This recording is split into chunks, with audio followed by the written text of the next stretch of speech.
This is our fourth lecture and now we'll be discuss before about what is variable. So আজকে আমরা দেখব variable কি, variable কিভাবে initialize করতে হয়, কিভাবে declaration করতে হয় সেই বিষয়ে আজকে আলোচনা করব। সো আমরা আমাদের ফার্স্টে জানতে হবে যে what is variable. So a variable is the name of memory location. Variable হলো একটা নাম যেটা মাধ্যমে ইনস্ট্রাকশন কিছু আমরা কাজ করিয়ে থাকি। সো এখানে দুটো ছেলে আছে, একটা ছেলের নাম হচ্ছে রাম, কিন্তু আরেকটা ছেলের নাম নেই। এবার এই ছেলেটাকে যদি আমি কোনো কিছু কাজ করতে বলি, সো তাহলে আমি কিভাবে ডাকবো তাকে? এই ছেলে তুমি এখানে আসো, ওই ছেলে তুমি ওখানে যাও। সো এবার এর নাম হচ্ছে রাম, একে যদি আমি কিছু করতে বলি তাহলে আমি কীভাবে বলবো যে রাম তুমি ওই কাজটা করো। সো আমি রামকেই নির্দিষ্ট করে বললাম যে রাম তুমি ওই কাজটা করো। ঠিক প্রোগ্রামে ভেরিয়েবল ঠিক এভাবে লেখা হয়, কোনো কোনো কিছু নির্দিষ্ট কিছু করে বলার জন্য এই ভেরিয়েবল নাম দেওয়া হয়। এবার প্রোগ্রামে ভেরিয়েবল লেখার ক্ষেত্রে কিছু নিয়ম আছে। ভেরিয়েবল আবার একা কাজ করতে পারে না, তার হেল্প লাগে ডাটা টাইপ। সো তার হেল্প লাগে কি? Data type. সো এবার ডাটা টাইপ আবার অনেক ধরনের হয়, সেটা হচ্ছে ইন্টিজার, ফ্লোট, শর্ট, লং ইত্যাদি। সো প্রথমে ডাটা টাইপ লিখতে হবে, দেন ভেরিয়েবলের নাম লিখতে হবে। এবার ডাটা টাইপ আমরা ফার্স্টে ইন্টিজার দিয়ে শুরু করব, কারণ অ্যাজ এ বিগিনার আমরা ইন্টিজার দিয়ে শুরু করব। ইন্টিজার কি? ইন্টিজার হচ্ছে 1 2 3 4 5 6 7 8, মানে ইন্টিজার 1 2 3 4। এবার একটা ডাটা টাইপ দিলাম ইন্টিজার এবং ভেরিয়েবল নাম দেবো। ভেরিয়েবল নাম আপনার ইচ্ছে মতো দিতে হবে। সো আমি ভেরিয়েবল নাম দিয়েছি মাই নেম। সো এবার এখানে ভেরিয়েবল নাম দিয়েছি মাই নেম, সেটা আমরা কি করলাম? ডিক্লারেশন করলাম। ওকে, এবার আমি ইনিশিয়ালাইজ করব। এবার মাই নেমের মধ্যে যে মাই নেমটা ধরেছিলাম, এই মাই নেমের মধ্যে 20 অ্যাসাইন করে দিলাম। এবার আমি বিস্তারিত একটু ব্যাখ্যা করে বোঝাই। সো প্রথমে কি করেছিলাম? ডাটা টাইপ নিলাম, ডাটা টাইপের নাম কি দিয়েছি? ইন্টিজার।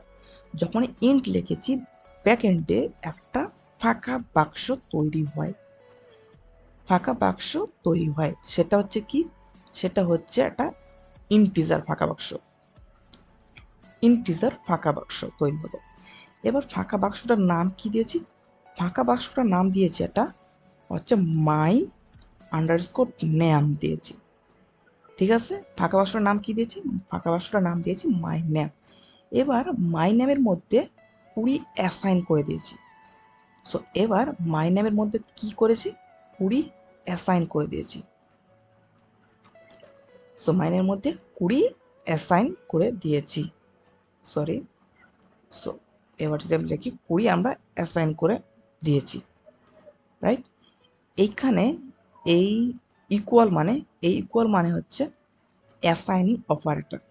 মানে এই যে মাই নেম, মাই নেম একটা ফাঁকা বাক্স, এই ফাঁকা বাক্সের মধ্যে 20 ঢুকে আছে, এটা হচ্ছে অ্যাসাইনিং অপারেটর। কিন্তু আমরা ম্যাথে কি করি? এটা ইকুয়াল বলি, কিন্তু প্রোগ্রামে ইকুয়াল বলতে ডবল ইকুয়াল দিতে হয়, তাহলে এটা ইকুয়াল হয়ে গেল। সো প্রোগ্রামে এভাবে ইকুয়াল লিখতে হয়, আর একটা মানে হচ্ছে অ্যাসাইনিং অপারেটর বলা হয় একে। সো এবার এই যে ভেরিয়েবলটা দিলাম, আমরা ভেরিয়েবল নামটা দিলাম মাই নেম। সো এই ভেরিয়েবল লেখার কিছু ফর্মুলা আছে। সো আমরা কি কি ব্যবহার করতে পারবো না সেই বিষয়ে আগে আলোচনা করি। প্রথমে বলি, ডলার সাইন ব্যবহার করতে পারবো না, অ্যাট ডাইরেক্ট ব্যবহার করতে পারবো না, হ্যাঁ, স্টার সাইন ব্যবহার করতে পারবো না, এগুলো হচ্ছে ব্যবহার করা যাবে না। ঠিক এইভাবে দিয়েছি, এই যে ইনভ্যালিড ভেরিয়েবল নাম, ঠিক এইভাবে star sign value, dollar sign A, student dollar sign, এভাবে দেওয়া যায় না। তাহলে কীভাবে দেওয়া যাবে? এই যে underscore value, student value ID student, ঠিক এভাবে লেখা যাবে, কিন্তু এভাবে লেখা যাবে না। তাহলে কি কি ব্যবহার করা যাবে না ভেরিয়েবল নামের ক্ষেত্রে? Star sign, dollar sign, at direct, hashtag, এগুলো ব্যবহার করা যাবে না। সো এবার আমরা প্র্যাকটিক্যালে আমাদের যে deep sea plus plus software, এই সফটওয়্যারটা ওপেন করে কীভাবে একটা ভেরিয়েবল ডিক্লারেশন করতে হয়, ইনিশিয়ালাইজ করতে হয়, সেই বিষয়ে আলোচনা করব এবং একটা প্রোগ্রাম রান করবো। সো আমরা ওপেনে যাব, ওপেনে গিয়ে আমাদের যে আগের প্রজেক্ট, এই প্রজেক্টটা ওপেন করব। সো আগে কী যেন আছে এগুলো আমি রিমুভ করে দিলাম। সো ফার্স্ট অফ অল আমাদের কি করতে হবে? একটা ডাটা টাইপ নিতে হবে। সো ডাটা টাইপ নাম কি দিয়েছিলাম আমরা? ইন্টিজার। এবার ইন্টিজার যখন নিলাম কি হলো, একটা ব্যাকএন্ডে একটা ফাঁকা বাক্স তৈরি হলো। সো একটা ফাঁকা বাক্স তৈরি হলো। সো এই ফাঁকা বাক্সটার নাম কি দিয়েছি আমরা? ফাঁকা বাক্সটার নাম দিয়েছি হচ্ছে, এটা হচ্ছে কি ইন্টিজার। সো এটা হচ্ছে একটা ইন্টিজার। সো ইন্টিজার, ওকে। এবার এই ডাটা টাইপ নিয়েছি, এবার ডাটা টাইপ ভেরিয়েবল, ভেরিয়েবল নাম দিতে পারি আমি মাই আন্ডারস্কোর নাম, মাই নাম দিতে পারি। এবার এই ডাটা টাইপের ভেরিয়েবল নাম কি দিয়েছি আমি? মাই নাম। সো এবার আমি এখানে দিয়ে দিই যে বাক্সটা তৈরি হলো মাই আন্ডারস্কোর নাম, ওকে। তো এই ভেরিয়েবল নাম কি দিয়েছি? মাই নাম। এবার লাস্টে একটা সেমিকোলন মেরে দেবো।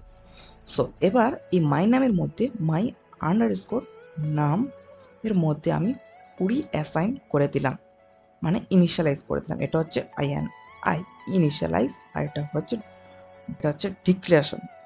এটা ডিক্লারেশন করলাম প্রথমে হচ্ছে, তারপর হচ্ছে ইনিশিয়ালাইজ করলাম। সো এবার মাই নামের মধ্যে যে ফাঁকা বাক্সটার মধ্যে আমি কি করলাম? ফাঁকা বাক্সটার মধ্যে আমি 20 অ্যাসাইন করে দিলাম, 20 অ্যাসাইন করে দিলাম। সো এইভাবে একটা ভেরিয়েবল লেখা হয়। সো প্রথমে কি করলাম? ডিক্লারেশন করলাম, তারপর হচ্ছে ইনিশিয়ালাইজ করলাম। সো এখানে এই যে ডবল ব্যাকস্ল্যাশ এর মানে হচ্ছে এটা হচ্ছে কমেন্ট। সো এটা কম্পাইলার রান করে না, এটা হচ্ছে কমেন্ট হিসাবে গণনা করা হয়। সো এটা হচ্ছে কম্পাইলার রান করে না। সো এবার যদি আমি এক্সিকিউটর রান করি, কিছু আউটপুট আসবে না অবশ্যই। সো এটাই হলো ভেরিয়েবল। সো আজ এই পর্যন্ত, দেখা হচ্ছে অন্য কোনো ভিডিওতে। আর যারা এখনও আমাদের ওয়েবসাইটটা ভিজিট করে আসতে পারে। এখানে আমরা সাধারণত কোর্স আপলোড দিয়ে থাকি, যেখানে আমরা পার্সোনালি 3টা কোর্স আপলোড হয়েছে। একটা হচ্ছে basic of coding, C program crash course and HTML crash course. So এগুলো আমাদের সব কিছু ফ্রিতে প্রোভাইড করেছি আমরা, এবং পাশাপাশি আমরা এখানে ব্লগ লিখে থাকি। সো ব্লগগুলো অর্থাৎ পড়তে পারেন আপনারা। সো আজ এই পর্যন্ত, দেখা হচ্ছে অন্য কোনো ভিডিওতে। Good bye, thank you.